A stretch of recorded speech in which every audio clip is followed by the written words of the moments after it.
எண்ணிக்கை நூலின் முன்னுரை. எண்ணிக்கை என்னும் இத்திருநூல் இஸ்ரயேலரின் வரலாற்றில் அவர்கள் சீனாய் மலையை விட்டு புறப்பட்டு வாக்களிக்கப்பட்ட நாட்டின் கிழக்கு எல்லையை அடைந்தது வரை 40 ஆண்டுகளாக நிகழ்ந்தவற்றின் தொகுப்பாகும். அவர்கள் சீனாய் மலையை விட்டு புறப்பட்டு வாக்களிக்கப்பட்ட நாட்டின் கிழக்கு எல்லையை அடைந்தது வரை 40 ஆண்டுகளாக நிகழ்ந்தவற்றின் தொகுப்பாகும். சீனாய் மலையினின்று புறப்படும் முன்னும் யோர்தானுக்கு கிழக்கே மோவாபில் ஒரு தலைமுறை கடந்த பின்னும் மோசே செய்த கணக்கெடுப்பின் காரணமாக இந்நூல் இப்பெயரை பெறுகிறது. மேலும் காதேசு பர்னேயாவில் இஸ்ரயேலருக்கு நேர்ந்த இன்னல்களும் அம்மக்கள் கடவுளுக்கும் மோசேக்கும் எதிராக செய்த கிளர்ச்சியும் இந்நூலில் விரித்துரைக்கப்படுகின்றன. ஆயினும் கடவுள் மக்கள் மேல் அக்கறை கொண்டு அவர்களின் குறைகளை பொருட்படுத்தாது அவர்களை ஏற்றுக்கொள்ளும் அன்பையும் இந்நூல் எடுத்து காட்டுகின்றது. அதுபோன்று கடவுளுக்கும் மக்களுக்கும் மோசே உண்மையுடன் பணியாற்றுவது இந்நூலில் சிறப்பிடம் பெறுகின்றது. எண்ணிக்கை நூல். அதிகாரம் 1. இஸ்ரயேலில் முதல் கணக்கெடுப்பு. இஸ்ரயேலர் எகிப்து நாட்டிலிருந்து வெளியேறிய 2ஆம் ஆண்டு 2ஆம் மாதம் முதல் நாளன்று சீனாய் பாலை நிலத்தில் சந்திப்பு கூடாரத்தில் ஆண்டவர் மோசேயுடன் பேசினார். அவர் கூறியது: இஸ்ரயேல் மக்கள் கூட்டமைப்பிலுள்ள ஆண்கள் அனைவரையும் அவர்கள் குடும்பங்கள் மூதாதையர் வீடுகளின் பெயர்கள் எண்ணிக்கைப்படி தலைக்கட்டு வாரியாக கணக்கெடுங்கள். இஸ்ரயேலில் 20 அதற்கு மேலோ வயதுடைய போருக்கு செல்லத்தக்க அனைவரையும் அணி அணியாக நீயும் ஆரோனும் எண்ணுங்கள். ஒவ்வொரு குலத்திலிருந்தும் ஒருவன் உங்களோடிருப்பான். அவன் தன் மூதாதையரின் வீட்டு தலைவனாக இருக்க வேண்டும். உங்களுக்கு துணை நிற்க வேண்டியவர்களின் பெயர்களாவன: ரூபன் குலத்திலிருந்து எலிட்சூர், இவன் செதேயூர் மகன். சிமியோன் குலத்திலிருந்து செலிமியேல், இவன் சுரிசத்தாய் மகன். யூதா குலத்திலிருந்து நகுசோன், இவன் அமினதாபின் மகன். இசக்கார் குலத்திலிருந்து நெத்தனியேல், இவன் சூவார் மகன். செபுலோன் குலத்திலிருந்து எலியாபு, இவன் கெலோன் மகன். யோசேப்பின் மைந்தருள் எப்ராயிம் குலத்திலிருந்து எலிசாமா, இவன் அம்மிகூதின் மகன். மனாசே குலத்திலிருந்து கமாலியேல், இவன் பெதாசூரின் மகன். பென்யமின் குலத்திலிருந்து அமிதான், இவன் கிதயோனின் மகன். தான் குலத்திலிருந்து அகியசேர், இவன் அம்மிசத்தாயின் மகன்.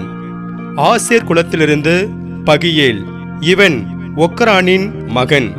காத்து குலத்திலிருந்து எல்யாசாப்பு, இவன் தெகுவேலின் மகன். நப்தலி குலத்திலிருந்து அகிரா, இவன் ஏனானின் மகன். மக்கள் கூட்டமைப்பிலிருந்து தேர்ந்தெடுக்கப்பட்டவர்கள் இவர்களே. இவர்கள் தங்கள் மூதாதையர் குலங்களின் புதல்வர்களும் இஸ்ரயேலில் 1000 தலைவர்களும் ஆவர். பெயர் குறிக்கப்பட்ட இவர்களை மோசேயும் ஆரோனும் தங்களுடன் சேர்த்து கொண்டனர். 2ஆம் மாதம் முதல் நாளன்று அவர்கள் மக்கள் கூட்டமைப்பு முழுவதையும் ஒன்று கூட்டினர். அவர்கள் தங்கள் குடும்பங்கள் மூதாதையர் வீடுகளின் பெயர்கள் எண்ணிக்கைப்படி தலைக்கட்டு வாரியாக 20 அதற்கு மேலோ வயதுடையவர்களை பதிவு செய்தனர். ஆண்டவர் மோசேக்கு கட்டளையிட்டிருந்ததும் இதுவே. அவ்வாறு அவர் சீனாய் பாலை நிலத்தில் அவர்களை எண்ணினார். இஸ்ரயேலின் தலைப்பேரான ரூபன் மக்களின் தலைமுறைகளில் அவர்கள் குடும்பங்கள் மூதாதையர் வீடுகளின் பெயர்கள் எண்ணிக்கைப்படி தலைக்கட்டு வாரியாக 20 அதற்கு மேலோ வயதுடைய போருக்கு போகத்தக்க மொத்த ஆண்கள் ரூபன் குலத்தில் எண்ணப்பட்டோர் 40,500 பேர். சிமியோன் மக்களின் தலைமுறைகளில் அவர்கள் குடும்பங்கள் மூதாதையர் வீடுகளின் பெயர்கள் எண்ணிக்கைப்படி தலைக்கட்டு வாரியாக 20 அதற்கு மேலோ வயதுடைய போருக்கு போகத்தக்க மொத்த ஆண்கள் சிமியோன் குலத்தில் எண்ணப்பட்டோர் 59,300 பேர்.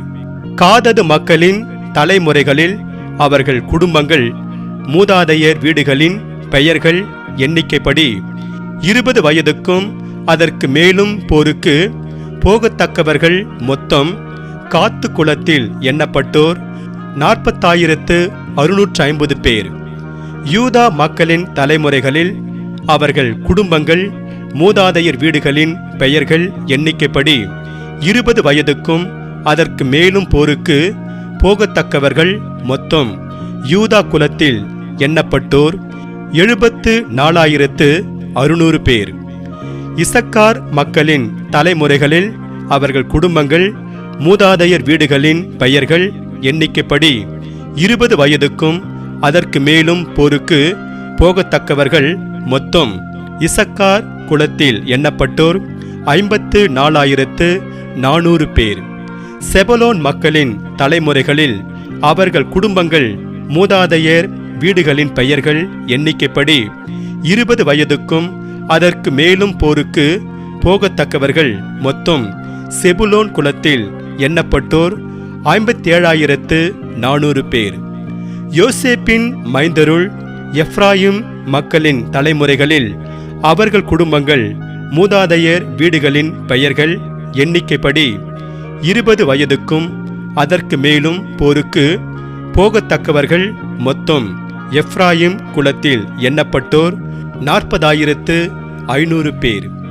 மானாசே மக்களின் தலைமுறைகளில் அவர்கள் குடும்பங்கள் மூதாதையர் வீடுகளின் பெயர்கள் எண்ணிக்கைப்படி 20 வயதுக்கும் அதற்கு மேலும் போருக்கு போகத்தக்கவர்கள் மொத்தம் மனாசே குலத்தில் எண்ணப்பட்டோர் 30,200 பேர்.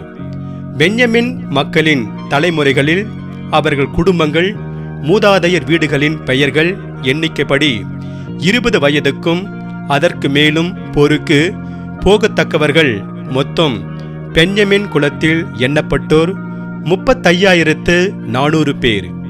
தான் மக்களின் தலைமுறைகளில் அவர்கள் குடும்பங்கள் மூதாதையர் வீடுகளின் பெயர்கள் எண்ணிக்கைப்படி 20 வயதுக்கும் அதற்கு மேலும் போருக்கு போகத்தக்கவர்கள் மொத்தம் தான் குலத்தில் எண்ணப்பட்டோர் 65,700 பேர். ஆசேர் மக்களின் தலைமுறைகளில் அவர்கள் குடும்பங்கள் மூதாதையர் வீடுகளின் பெயர்கள் எண்ணிக்கைப்படி 20 வயதுக்கும் அதற்கு மேலும் போருக்கு போகத்தக்கவர்கள் மொத்தம் ஆசேர் குலத்தில் எண்ணப்பட்டோர் 41,500 பேர். நப்தலி மக்களின் தலைமுறைகளில் அவர்கள் குடும்பங்கள் மூதாதையர் வீடுகளின் பெயர்கள் எண்ணிக்கைப்படி 20 வயதுக்கும் அதற்கு மேலும் போருக்கு போகத்தக்கவர்கள் மொத்தம் நப்தலி குலத்தில் எண்ணப்பட்டோர் 53,400 பேர். மூதாதையர் ஒவ்வொருவரின் வீட்டு புதல்வர்களான தலைவர் 12 துணையுடன் மோசேயாலும் ஆரோனாலும் எண்ணப்பட்டவர்கள் இவர்களே. ஆக மொத்தம் இஸ்ரவேலில் மூதாதையர் வீடுகள் வாரியாக 20 வயதுக்கும் அதற்கு மேலும் போருக்கு போகத்தக்கவர்களாக எண்ணப்பட்ட இஸ்ரவேல் மக்களின் எண்ணிக்கை மொத்தம் எண்ணப்பட்டோர் 6,03,550 பேர். ஆனால் இவர்களோடு லேவியர் தங்கள் மூதாதையர் குலப்படி எண்ணப்படவில்லை. ஏனெனில் ஆண்டவர் மோசேயிடம் சொன்னது, லேவி குலத்தை மட்டும் நீ எண்ண வேண்டாம், இஸ்ரவேல் மக்களுள் அவர்களை நீ கணக்கெடுப்பு செய்ய வேண்டாம். லேவியரை உடன்படிக்கை கூடாரம், அதன் பணிப்பொருட்கள், அதற்கு சொந்தமான அனைத்து பொருட்கள் ஆகியவற்றில் பொறுப்பாளராக ஏற்படுத்து. அவர்கள் கூடாரத்தையும் அதன் பணி பொருட்களையும் சுமந்து செல்ல வேண்டியவர்கள். அவர்கள் கூடாரத்தை சுற்றி தங்கியிருந்து அதை பேணி வருவார்கள். புறப்பட வேண்டிய நேரத்தில் லேவியரே கூடாரத்தை பிரித்து வைப்பர். கூடாரம் இடிக்கும்போது லேவியரே அதனை எழுப்பி நிறுத்துவர். வேறு எவனும் அதன் அருகில் வந்தால் அவன் கொல்லப்படுவான். இஸ்ரவேல் மக்கள் அணி அணியாக சென்று ஒவ்வொருவரும் தம் பாளையம் கொடி இவற்றுக்கேற்ப தங்கியிருப்பர். லேவியரோ இஸ்ரவேல் மக்கள் கூட்டமைப்பின் மேல் சினம் வராதபடி உடன்படிக்கை கூடாரத்தை சுற்றி பாளையம் இறங்குவர். உடன்படிக்கை கூடாரத்தை காவல் செய்ய வேண்டியவரும் லேவியரே. இஸ்ரவேல் மக்கள் இவ்வாறே செய்தனர். ஆண்டவர் மோசேக்கு கட்டளையிட்டபடியெல்லாம் அவர்கள் செய்தனர். அதிகாரம் 2. பாளையத்தில் குளங்களின் ஒழுங்கமைப்பு. ஆண்டவர் மோசேயிடமும் ஆரோனிடமும் கூறியது: இஸ்ரவேல் மக்களில் ஒவ்வொருவரும் தங்கள் கொடி, மூதாதையர் வீட்டு சின்னங்கள் இவற்றின்படி பாளையம் இறங்குவர். எல்லா பக்கத்திலிருந்தும் சந்திப்பு கூடாரத்தை நோக்கியவாறு அவர்கள் பாளையம் இறங்குவர். கிழக்கே கதிரவன் உதயத்தை நோக்கி பாளையமிறங்க வேண்டிய யூதாவின் கொடியையுடைய பாளையத்தவரும் அவர்கள் சார்ந்த அணியினருமாவர். யூதா மக்களின் தலைவன் நக்சோன். இவன் அம்மினதாபின் மகன். எண்ணிக்கைப்படி அவன் அணியினர் தொகை 74,600. அவனை அடுத்து பாளையமிறங்க வேண்டியவர் இசக்கார் குலத்தார். இசக்கார் மக்களின் தலைவன் நெத்தனியேல்.